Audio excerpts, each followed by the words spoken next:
в эфире телеканал Якутия-24 и НВК «Саха». Программа «Утро Якутия». Екатерина Винокурова, Павел Танин. Приветствуем вас и желаем вам сегодня только хороших новостей и насыщенного, хорошего, позитивного дня. 10 ноября на календаре, день недели вторник. Да, день недели вторник, и погода очень хорошая за окном, и я думаю, вот эти замечательные виды зимние нам сегодня дадут как раз-таки вот этого заряда позитива, бодрости, ну и просто хорошего настроения, потому что посмотреть на такое всегда приятно. Вообще же ближайшие 50 минут мы с вами будем говорить о многом. В первую очередь поговорим о том, что же делать, если вы хотите раскрыть свой какой-то новый талант, найти хобби или просто сменить работу, не знаете, с чего начать в этом вопросе.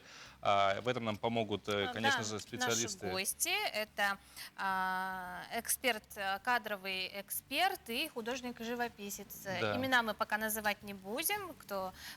Что это за люди, вы узнаете, если будете продолжать смотреть наш эфир. Да, также узнаем, как алмазы превращаются в бриллианты, узнаем, какая продолжительность сна самая оптимальная и полезная для умственных способностей, и много-много чего. Вообще, также хотелось сказать, что смотрят нас не только в крупных городах нашей республики, но и во многих населенных пунктах Якутии. Поэтому предлагаем вам, друзья, принимать участие в нашем эфире при помощи WhatsApp, отправлять какие-то поздравления с днем рождения или просто пожелания доброго утра, или передать привет даже в конце концов. Или задать какой-то интересующий вас вопрос нам и нашим гостям. Да. Поэтому создавайте эфир вместе с нами, ну а далее знакомимся. А номер WhatsApp 8 914 273 4488. Он выходит на экране. Знакомимся с погодой. Сегодня в центральных районах 2,6 градусов мороза в 6 часов утра. В Заречной группе -4, -11, в южных -5-9, в Вилюйской группе -1,5, в Нижнеленских 7,9 градусов мороза, в западных 2,6 градусов мороза, в Колымы-Дигирской группе от -17 до -34. В Янских 11-25 со знаком минус, на северо-западе 10-25 градусов мороза. В 6 часов утра температура воздуха в Якутске составила -4 градуса, атмосферное давление 747 миллиметров ртутного столба, ветер юго-восточный 2 метра в секунду. Сегодня днем небольшой снег, ветер юго-западный 3,8 метров в секунду. Температура воздуха днем составит 1,3 градуса мороза. Прямо сейчас узнаем, какими новостями нас встречает этот день. Наши коллеги из информационной службы уже готовы о них рассказать.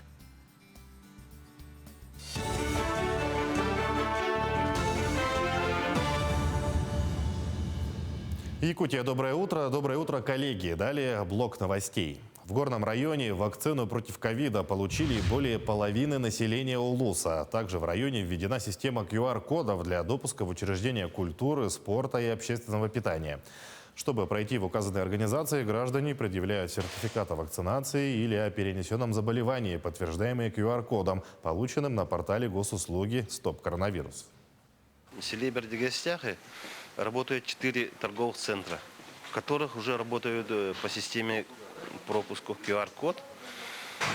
Там управляющие торговых садов, владельцы торговых центров нанимают работников. И открыты вакансии в данное время уже. И так и работают. Темпы роста заболеваемости коронавирусом и ОРВИ снизились в Алданском районе. Сегодня начинается вторая четверть учебного года, и алданские школьники отправятся в классы. Также возобновится работа учреждений дополнительного образования. Специалисты отмечают возросшую активность относительно вакцинации. На сегодня в районе против ковида получили вакцину более 20 тысяч человек. Между тем, в инфекционном отделении с подтвержденным диагнозом находится 59 пациентов, более 300 остаются под наблюдением врачей. Минимизация контактов в нерабочие дни дала положительный эффект. Впрочем, об улучшении ситуации говорить пока рано. Да, действительно так. Заболеваемость новой коронавирусной инфекцией и острыми респираторными вирусными инфекциями снизилась практически вдвое за период локдауна. Что касается детей, то практически в 4 раза заболеваемость снизилась. То есть за позапрошлую неделю у нас было 40 заболевших детей, а за прошлую только 10. И, соответственно, все вот эти вот введенные ограничения, они способствовали снижению данной заболеваемости. Если будут сохранены ограничения по наличию QR-кода у гражданина, то за вакцинацию у нас еще больше будет прирастать.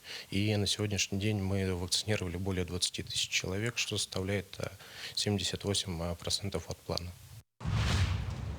Жителям Нерюнгринского района, получившим вакцину с 1 по 22 ноября, выдадут абонемент на бесплатный проезд в автобусе.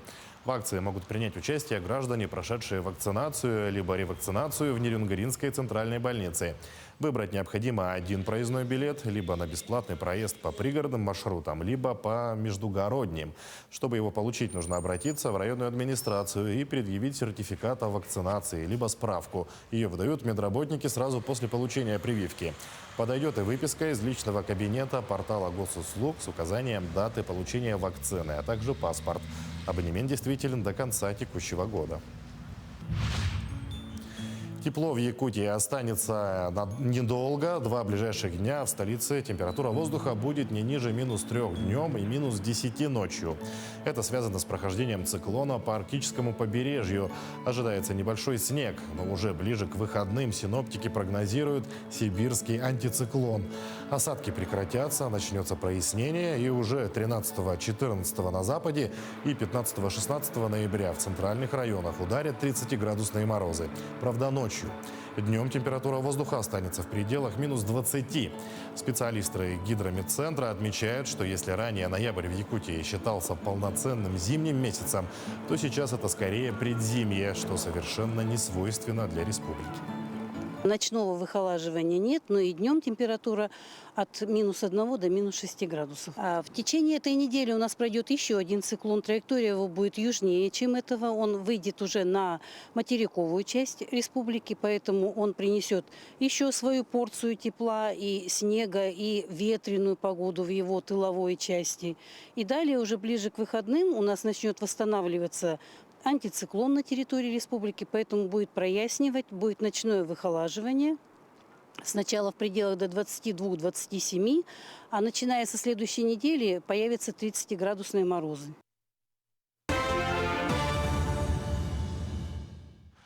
10 ноября, чуть не сказал января, уже живу в новом году. Но 10 скоро. ноября на календаре, и сегодня отмечается, во-первых, 2 праздника. Это День бухгалтерии и День сотрудников внутренних дел.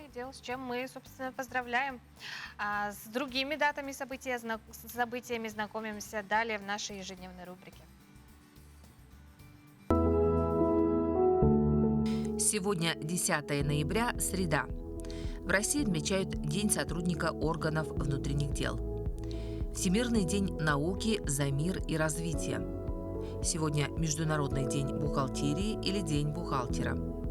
Всемирный день молодежи. По народному календарю сегодня Параскева пятница, бабья заступница.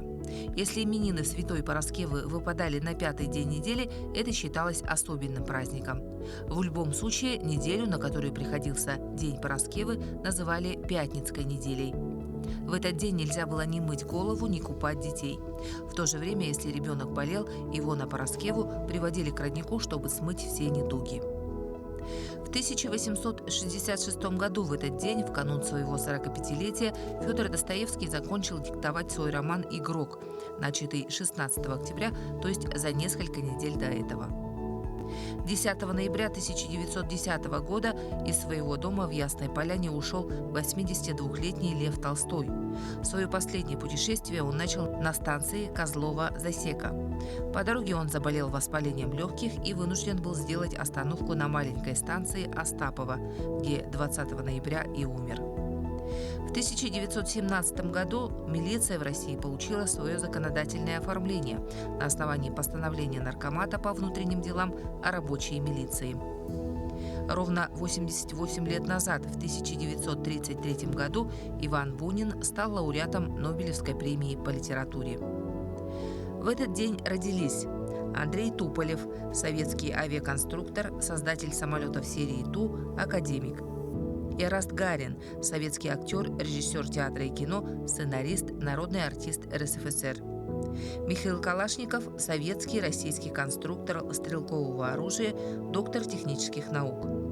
Виктор Сухоруков, советский российский актер театра и кино, народный артист России. Михаил Ефремов, советский российский актер театра и кино, заслуженный артист России. Игорь Сорин, российский поэт, музыкант, артист. Именины сегодня отмечают Анна, Арсений, Афанасий, Георгий, Дмитрий, Иван, Кузьма, Максим, Неонила, Николай, Павел, Терентий, Просковья и Степан. Как мы уже сказали, сегодня отмечается День сотрудников внутренних дел. Так, поздравление с профессиональным праздником отправляется дорогой любимой сестре Анне Платоновне Дьяконовой, майору полиции, любимой жене, матери 3 детей. Желаем крепкого здоровья, успехов в нелегкой, но благородной работе. Пусть детишки радуют своими успехами. Счастья, радости и благополучия. Мы с тобой очень гордимся. Любим, целуем сестра Антонина, зять Константин Яковлевы из села Рассолода Мегина Кангаласского улуса. А мы возвращаемся к тому, о чем говорили в начале нашей программы. То, о чем сегодня говорим, это поиск хобби, смена работы в том числе. И как раз-таки про смену работы будем разговаривать сейчас, потому что если вы ее хотите поменять, вам помогут советы нашего гостя. Это кадровый эксперт, начальник отдела управления персоналом Центра «Мои документы» Надежда Яковлева. Надежда Эдуардовна, доброе утро. Доброе утро. Вот. Ну, в принципе, поиск работы, точнее, прием на работу, все-таки начинается с чего? Это резюме составить, это пройти собеседование. Вот как подготовить хорошее резюме, потому что это, наверное, один из важных критериев приема на работу. Самое первое, что мы делаем, это заполняем резюме. Да, сейчас при устройстве на работу предоставление резюме – это один из основных элементов правил делового этикета. Также это одновременно один из самых эффективных средств самопрезентации на рынке труда. Цель резюме – это привлечь внимание к себе, произвести благоприятное впечатление, побудить работодателя, чтобы он пригласил вас на личную встречу. При написании резюме нужно учесть, чтобы оно содержало больше информации о ваших биографических данных, о профессиональном опыте, также чтобы оно имело дополнительные сведения, которые заинтересуют работодателя, и также ответило на вопрос, соответствуете ли вы тем требованиям, установленным работодателем для данной работы. И, конечно же, я сейчас вам скажу секрет. В чем секрет, да? Секрет хорошего резюме – это написать резюме именно под требования конкретного работодателя с учетом особенностей определенной сферы. Поэтому мы решили облегчить задачу нашим соискателям. На портале Е-Якутия мы создали свою форму, где выделили основные моменты, которые просто нужно заполнить. И, кстати, вот наши актуальные вакансии можно рассмотреть на портале Е-Якутия, также на нашем сайте mfcsaha.ru в разделе «Вакансии». Ну, резюме мы составили, да? Вторым этапом это, как правило, собеседование, да? Как впечатлить работодателя? Собеседование при приеме на работу – это выявление личностных и профессиональных качеств соискателей. И собеседование надо рассматривать как,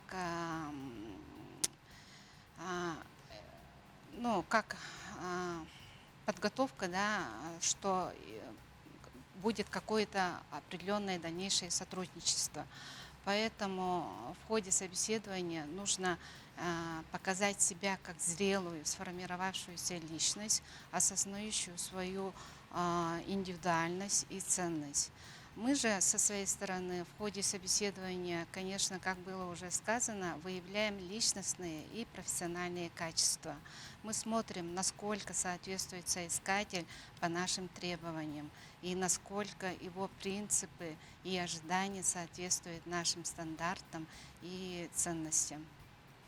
Ну вот, допустим, проходите собеседование тому, кто уже не первый раз меняет работу. То есть, в принципе, это нормальное явление, когда люди профессионально взрослеют, меняют работу, идут куда-то дальше. Другой вопрос, когда первый раз человек приходит на собеседование. То есть, возможно, это молодой специалист, у него есть такая здоровая, скажем так, неуверенность в себе, объективная. Либо он, проработав в одной сфере очень долго, да, переходит на другую. Кардинально в Да. другую. Вот.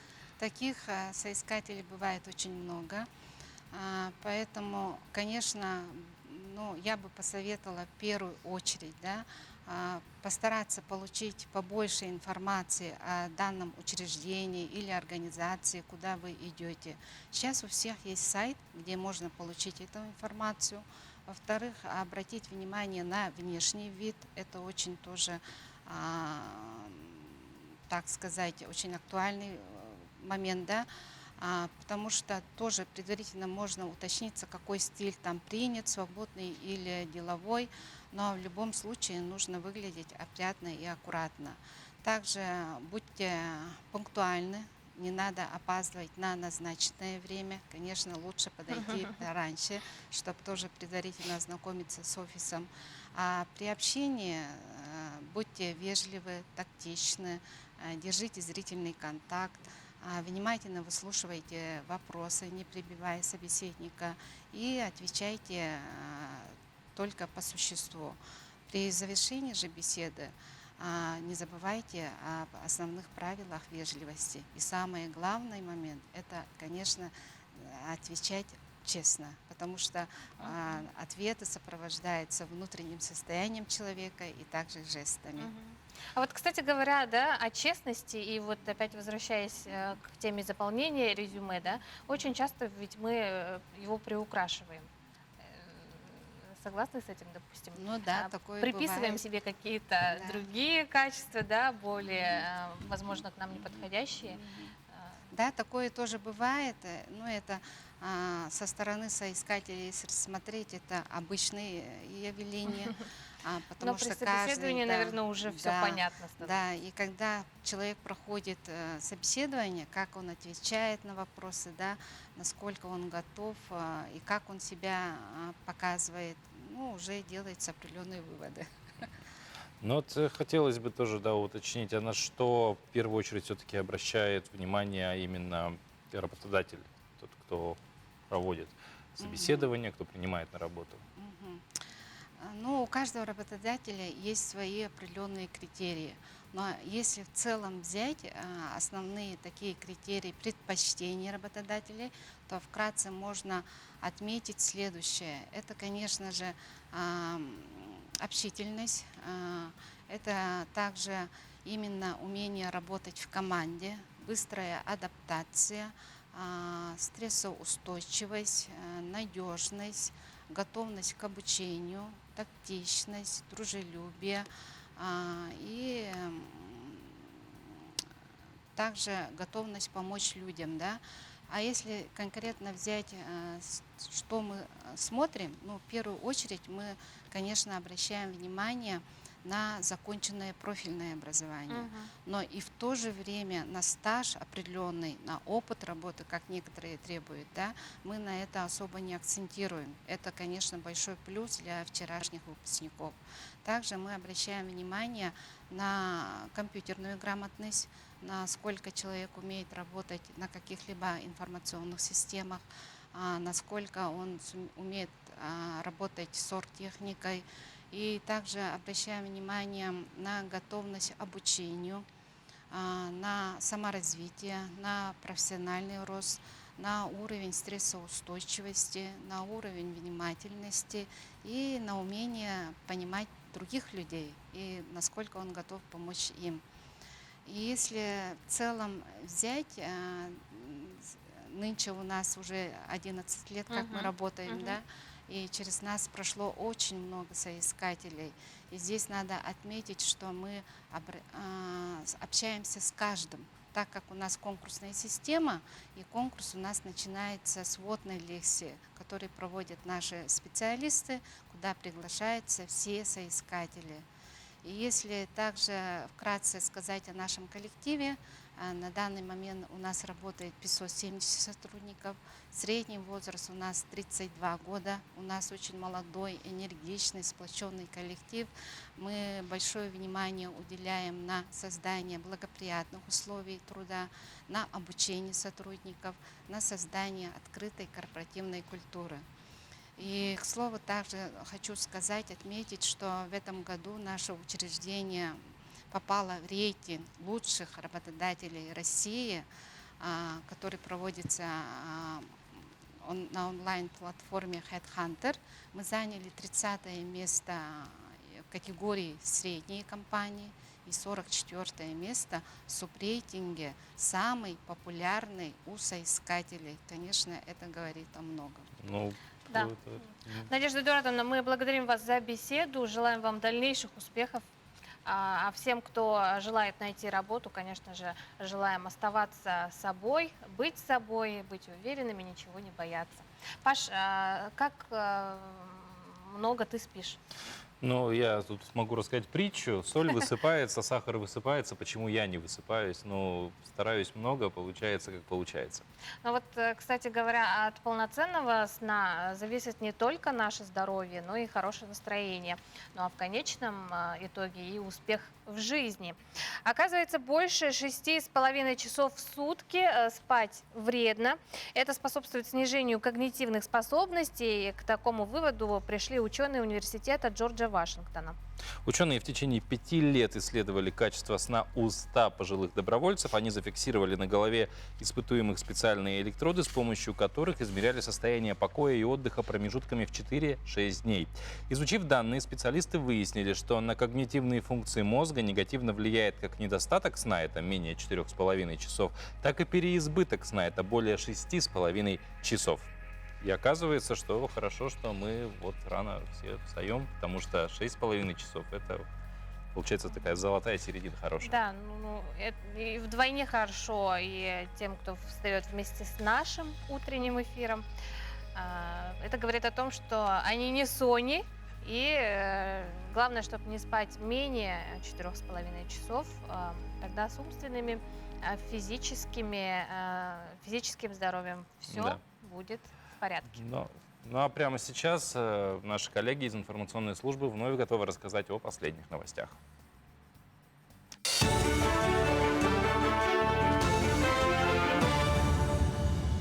Доброе утро, Якутия. Сейчас блок новостей. Перевозки пассажиров через реку Лену на воздушных подушках планируют проводить по маршруту с более благоприятной ледовой обстановкой. Это позволит нормализовать график движения судов, сообщает Центр управления регионом Якутии. Накануне в соцсетях появилось видео посадки пассажиров на борт судна на воздушной подушке «Ирбис». ЦУР Якутии зафиксировал свыше 15 жалоб. В основном на давку и неравномерность графика движения судов. Как оказалось, очередь была связана с образованием льдин у берега. Во избежание повтора такой ситуации к расчистке от льдин привлечены грузчики. Кроме того, перевозить пассажиров теперь будут по другому маршруту. При этом места посадки и высадки останутся прежними, сообщили в Ленатурфлоте. Тем временем готовят варианты строительства железнодорожной линии Нижний Бестях-Магадан. Ряд соглашений заключили железные дороги Якутии и инвестиционная компания РЖД Инвест. Также подписан договор на проведение расчетов финансово-экономических показателей по проекту строительства линии. Напомним, в этом году состоялась экспедиция по маршруту Якутск-Магадан. Основной задачей стал сбор материалов для подготовки предварительного обоснования инвестиций в строительство. В ходе экспедиции изучен опыт строительства и эксплуатации ЖД-линии Беркакит-Тамот-Якутск. Перепись населения на сайте госуслуги продлена до 14 ноября. Жители Якутии, как и все россияне, получили дополнительную неделю. С предложением продлить сроки самостоятельного заполнения анкеты выступили представители Росстата. Онлайн-перепись позволит обеспечить максимальную безопасность и удобство для всех жителей страны. Предварительные итоги переписи появятся в апреле следующего года, а окончательные данные опубликуют в 4-м квартале 2022 года. В Нюрбинском районе успешно прошли перепись более 15 тысяч человек. Из них через портал госуслуги переписаны более 2000 граждан. Переписано 89% от плана. Работают 6 стационарных участков для переписи, трудятся 6 контролеров и 34 переписчика. Напомним, цель переписи – собрать актуальную информацию о населении, определить его структуру, этнические группы, выяснить численность малых народов. Данные напрямую поступают в Росстат. Государство учтет эти сведения при разработке программы и планировании бюджета. Основной этап переписи населения продлится до 14 ноября. В нашем районе 19 наслегов и 1 город. В 9 наслегах уже в августе прошла перепись, ну как это в труднодоступных районах. Ну там почти 100% все прошло. На эти оставшиеся дни, я думаю, мы план выполним. Надеемся, это зависит от работы переписчиков. Хроника безумия, премьера спектакля под таким названием прошла накануне в Саха академическом театре. Постановку подготовил театр юного зрителя республики по мотивам романа Федора Достоевского «Преступление и наказание». Спектакль посвящен 30-летию творческой деятельности заслуженного деятеля искусств Якутии Александра Титигирова. «Преступление и наказание» – гениальный роман, главные проблемы которого – жертвенность и любовь, свобода и гордость человека – обрамлены почти детективным сюжетом. Спектакль «Хроника безумия» представлен на русском языке. Заняты в постановке молодые артисты театра. Вот этот спектакль мы называли «Хроника безумия», потому что вот этот, ну, сам такой спектакль получился, что вот это не классический такой, да, и это как-то вот по-современному ставили, чтобы дети, например, вот пришли и посмотрели, да, и вот, например, вот книжку прочитали, вот Достоевского, это был бы наш успех, чтобы это. К этому часу это все новости. Удачного дня!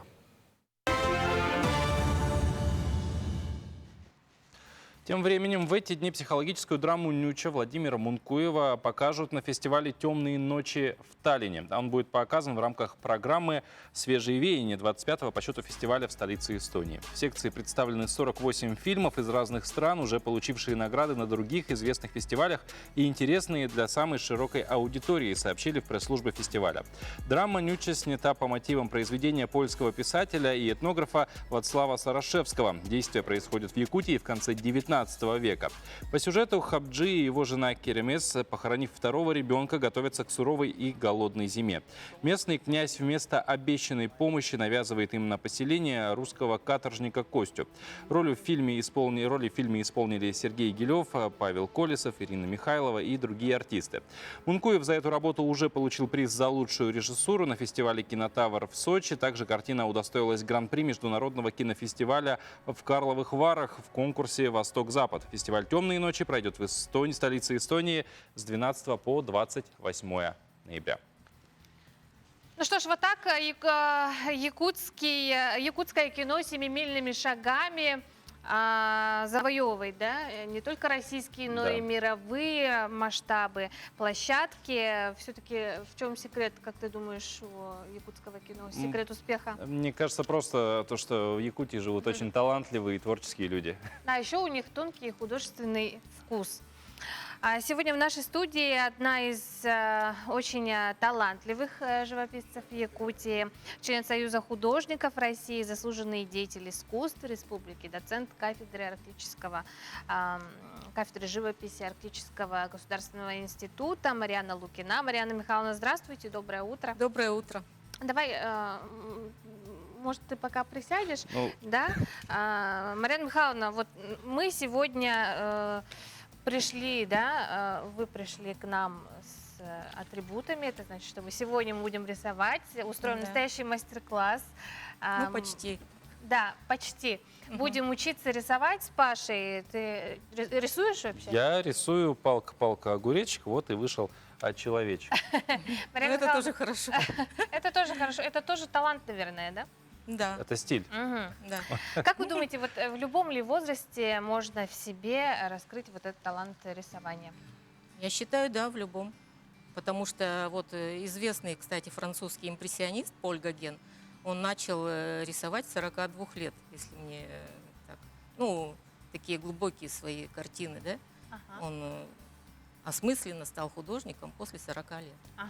Поэтому в любом возрасте можно начинать.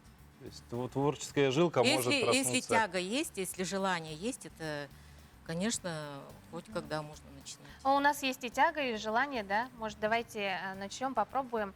Вы принесли нам Да, я принесла сегодня туесок. атрибут. Да. Мгм. Ну, я люблю, если бы вы были на моей выставке, да? Мгм. Кстати, Мы вот, были. да, Мгм. очень приятно. Вот, пользуясь случаем, я хотела бы зрителей пригласить на мою выставку на этой неделе. Она как бы вот завершается. Мгм. По воскресеньям можно сходить посмотреть. А Мгм. В куда? Национальном художественном музее, напомним. Бакирова, да. 9, на 2-м этаже. Мы бывали на вашей выставке, знакомились Мгм. с работами, они Спасибо. прекрасные.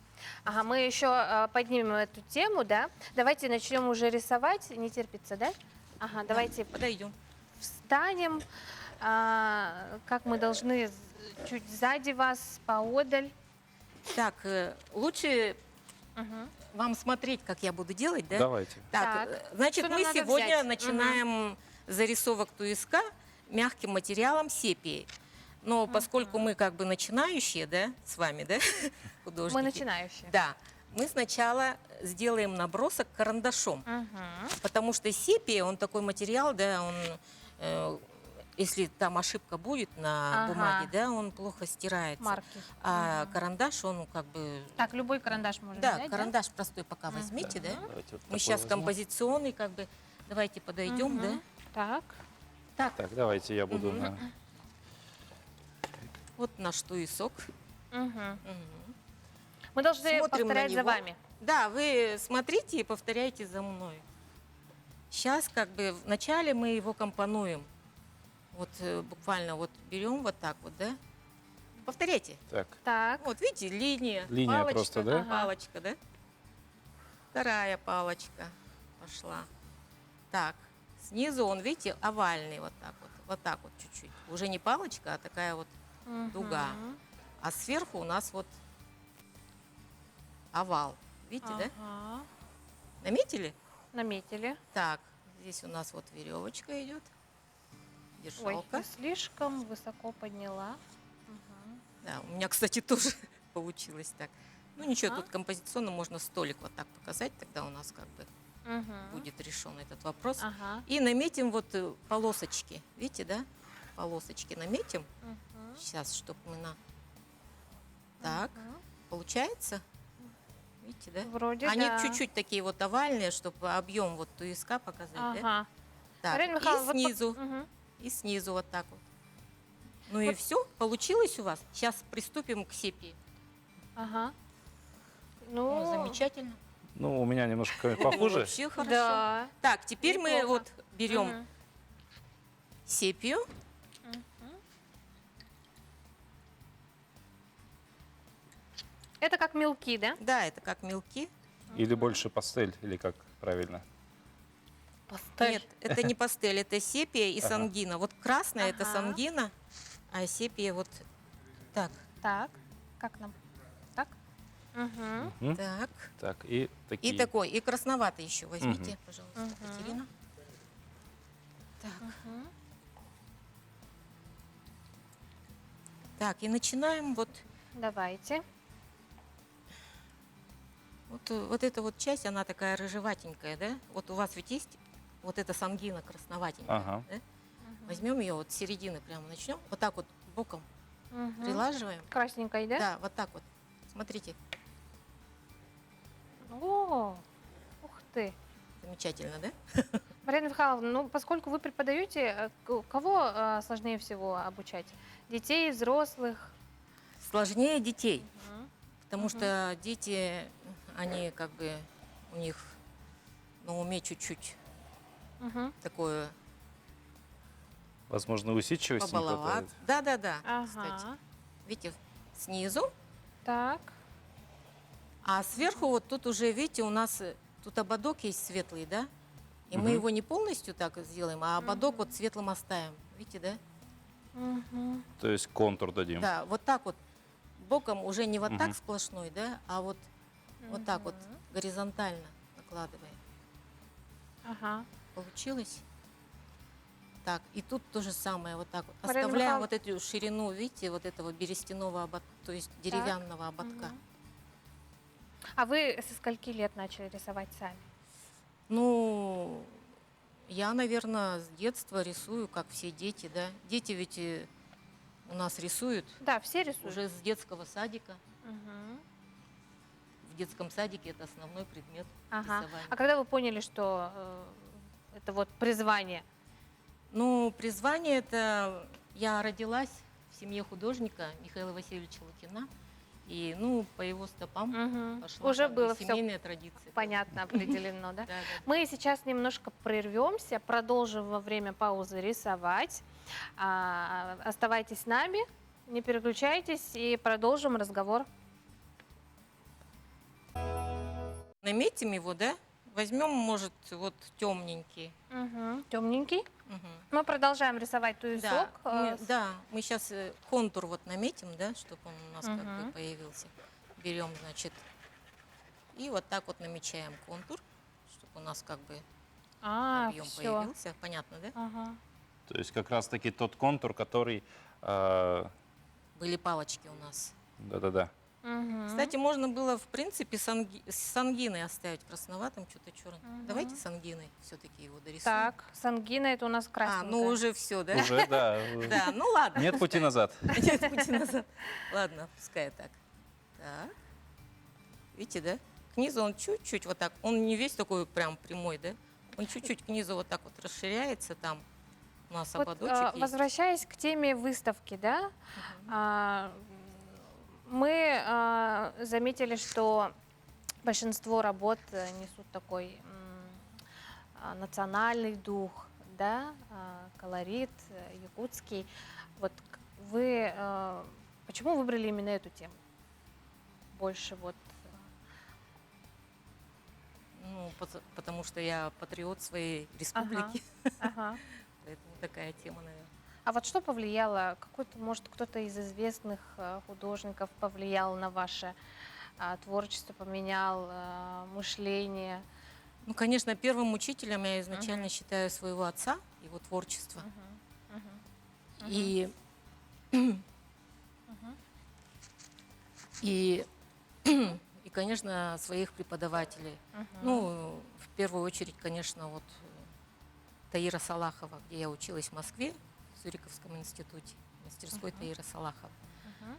Вот. И ну, вот их творчество. Ну, а потом, после, может, вдохновлялась какими-то западноевропейскими художниками, например, Вермеер Дельфтский, да, Ян Вермеер Дельфтский, потом Лукас Кранах, да, ну, так вот. А вот сейчас такое, ну, время вот самоизоляции в прошлом году было много и так далее. То есть, ну, живем в непростое время для художника. Это хорошо, позволяет уединиться вот так, ну, то есть почерпнуть, может быть, из себя вдохновение. Или все-таки хочется, наоборот, подпитки от других людей, от Да, общества вот и так жизни далее. какой-то. Ну, это смотря в каком жанре художник работает. Есть художники, которые жить не могут, не написав пейзаж, да, выехав на природу там, или в город выйти, да, либо портретисты, да, которые хотят портреты пописать. Для тех, конечно, сложнее, наверное.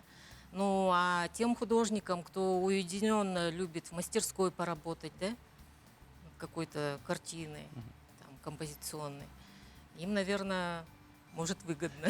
То есть это как бы сугубо индивидуальный такой Да, момент, конечно, от человека мы все зависит. художники индивидуалисты, скажем так. Давайте продолжим рисовать, что у нас Да. дальше. Теперь по мы, плану должно значит, быть, да? чуть-чуть возьмем вот красноватенькую, да, Ага. и придадим объем нашему туеску. Так. Так, хотя тут вот слегка вот так вот, слегка давим вот так вот, чтобы был объем.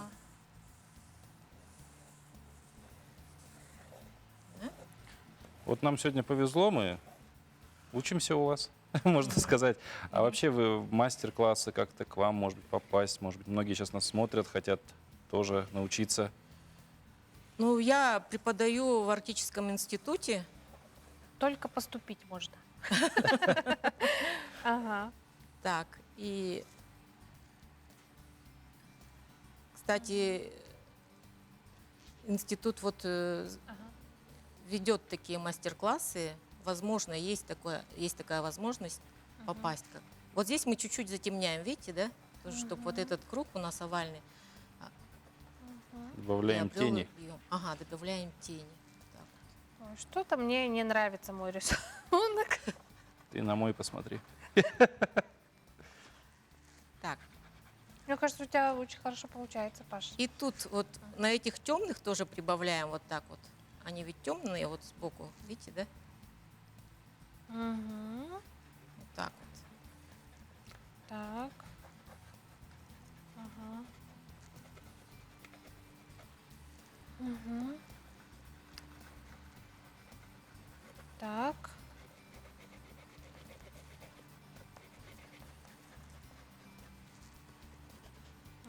Тут, кстати, у нас тоже вот есть вон деревянный ободок снизу, да? Кстати, Чуть-чуть его да. вот так обозначаем, вот так тоже.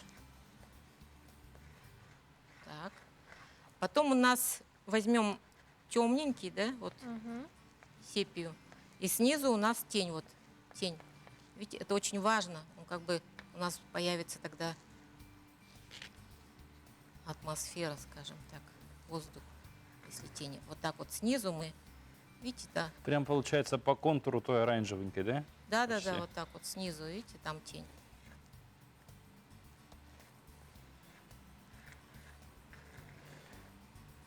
Так.